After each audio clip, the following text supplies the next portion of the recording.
क्या आपने कभी सोचा है कि यह पवित्र पुस्तक जो हमारे हाथों में है वह हजारों साल पहले कैसी थी? क्या यह एक दिन में लिखी गई थी? क्या यह खुद परमेश्वर ने आसमान से भेजी थी? इस पुस्तक में केवल कहानियाँ नहीं, बल्कि यह मानव जाति के इतिहास, भविष्य और हमारे उद्धार का संदेश समेटे हुए है। क्या आपने कभी सोचा है कि बाइबल शब्द का अर्थ क्या है? बाइबल ग्रीक शब्द बिब्लिया से आया है, जिसका अर्थ होता है बुक्स का संग्रह, कलेक्शंस ऑफ बुक। बाइबल कोई एक किताब नहीं, यह 66 अलग किताबों का डिवाइन कलेक्शन है, जिसे परमेश्वर ने विभिन्न युगों में अलग अलग लोगों के माध्यम से लिखा। प्राचीन समय में कोई प्रिंटर नहीं था, कोई पेन या कागज़ नहीं था, तो फिर बाइबल कैसे लिखी गई? जवाब है परमेश्वर की उंगली से। निर्गमन उसका 24 अध्याय और 12वें वचन में। सोचिए, एक ऊंचा पहाड़, चारों ओर अंधेरा, गहरे काले काले बादल गरज रहे हैं, बिजली चमक रही है और एक आदमी मूसा ऊपर चढ़ रहा है। अचानक आकाशीय आवाज़ गूंजती है और परमेश्वर की पत्थर की पट्टियों पर खुद परमेश्वर ने अपने हाथों से लिखते हैं कि मैं तुझे पत्थर की पट्टियों पर लिखी हुई व्यवस्था और आज्ञा दूंगा ताकि तू उन्हें लोगों को सिखा सके। Yes, the first time God's word was written it was carved on stone. लेकिन परमेश्वर का वचन सिर्फ पत्थर तक सीमित नहीं रहा। पुराने समय में लोग मिट्टी की पट्टियों पर शब्दों को उकेरते थे, फिर उसे धूप में सुखाते थे, जिससे वे हमेशा के लिए सुरक्षित रह सके। यह पट्टियाँ हमें बताती है कि परमेश्वर का वचन कितना अनमोल था। लोग इसे मिट्टी के पत्थर पर भी लिखकर सजाते थे। पपीरस स्क्रोल, यूहन्ना 2 उसका 12वें अध्याय में। पपीरस एक तरह की घास थी जिसे लोग कागज़ बनाते थे। न्यू टेस्टमेंट की कई किताबें इसी पपीरस पे लिखी गई थी। Imagine apostle John sitting in the dim candle light carefully writing on a papyrus scroll. मैं तुम्हारे पास और बहुत कुछ लिखना चाहता हूँ, लेकिन मैं कागज़ और स्याही से नहीं लिखना चाहता। Even back then they preferred speaking in person rather than writing long messages. क्या आप जानते हैं कि बाइबल के कुछ हिस्से जानवरों की खाल पर लिखे गए थे? पौल ने तिमोथी से कहा, तू मेरे लिए चोगा और पुस्तकें विशेषकर चर्मपत्र ले आना। दूसरा तिमोथी 4 अध्याय 13वें वचन में यह पाया जाता है। इसका मतलब यह था कि यह किताब इतनी महत्वपूर्ण थी कि पौल ने अपने जेल से भी इन्हें मंगवाया। बाइबल की किताबों का चुनाव एक कैनोनाइजेशन प्रोसेस से हुआ। क्या हर किताब जो लिखी गई थी उसे बाइबल में शामिल किया गया था? नहीं। बाइबल को लेकर कई सवाल उठते हैं। कौन सी किताबें वाकई परमेश्वर से प्रेरित थी, कौन सी किताबें सच्ची थी और कौन सी मनुष्य द्वारा बनाई गई थी?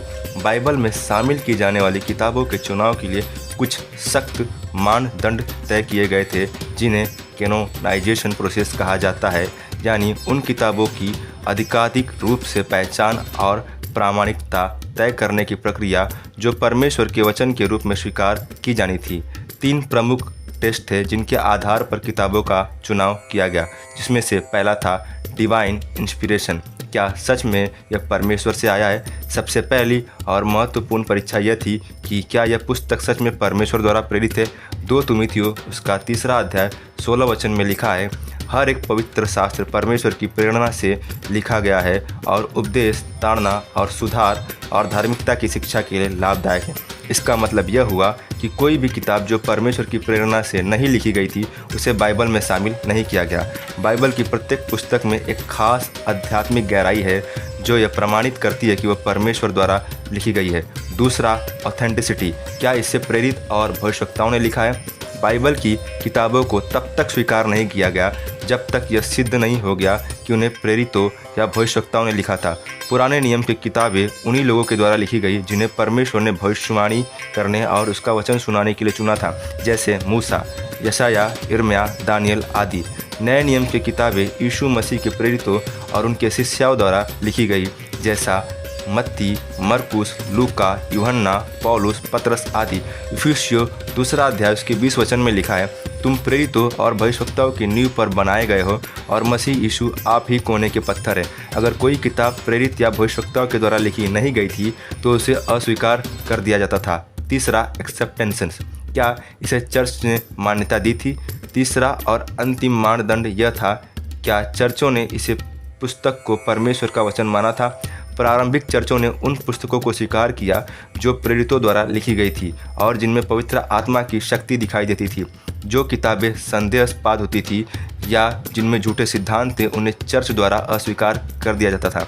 दूसरा पतरस उसका पहला अध्याय 20 से 21 में लिखा है, क्योंकि यह सबसे पहले जान लो कि पवित्र शास्त्र की किसी भी भविष्यवाणी की व्यवस्था किसी के अपने विचारों पर आधारित नहीं, क्योंकि कोई भी भविष्यवाणी मनुष्य की इच्छा से नहीं आई, बल्कि वे पवित्र आत्मा से प्रेरित होकर परमेश्वर के द्वारा बोले गए थे। इसीलिए वे ही किताबें बाइबल में शामिल हुए जो परमेश्वर से प्रेरित थी, जिन्हें प्रेरितों और भविष्यवक्ताओं ने लिखा था और जिन्हें प्रारंभिक चर्चों ने स्वीकार किया था। बाइबल की यात्रा हम तक कैसे पहुंची? अब सवाल यह उठता है, जब यह सारी किताबें हजारों साल पहले लिखी गई थी तो यह पवित्र शास्त्र हमसे कैसे पहुंची? मूसा ने इजराइलियों को सिखाया। पुराने नियम की पहली 5 किताबें, जिन्हें तोरा कहा जाता है, पेंटाटुक कहा जाता है, मूसा द्वारा लिखी गई। व्यवस्था विवरण उसका 3 अध्याय 1 से 24-26 में लिखा है कि मूसा ने व्यवस्था को लिखकर लेवियों को सौंप दिया ताकि वे इसे इजराइलियों के सामने पढ़े और याद रखें। दूसरा, यीशु ने उसकी पुष्टि की। यीशु मसीह ने यह पुष्टि की कि पुराने नियम की किताबें परमेश्वर की वाणी है। मत्ती उसका 5वां अध्याय 17 वचन में यीशु ने कहा, यह मत समझो कि मैं व्यवस्था और भविष्यवक्ता की पुस्तकों को मिटाने आया हूँ, मैं उन्हें पूरा करने आया हूँ। तीसरा, प्रेरितों ने इसे दुनिया भर में फैलाया। यीशु के शिष्य और प्रेरितों ने नए नियम की किताबें लिखी और उन्हें विभिन्न चर्चों में भेजा। पौलुस ने रोम, कुरिन्थिस, इफिसुस, फिलिपीस, गलातिया आदि चर्चों में पत्र लिखे जो आज नए नियम की किताबें बन चुकी है। चर्च ने इसे संरक्षित किया।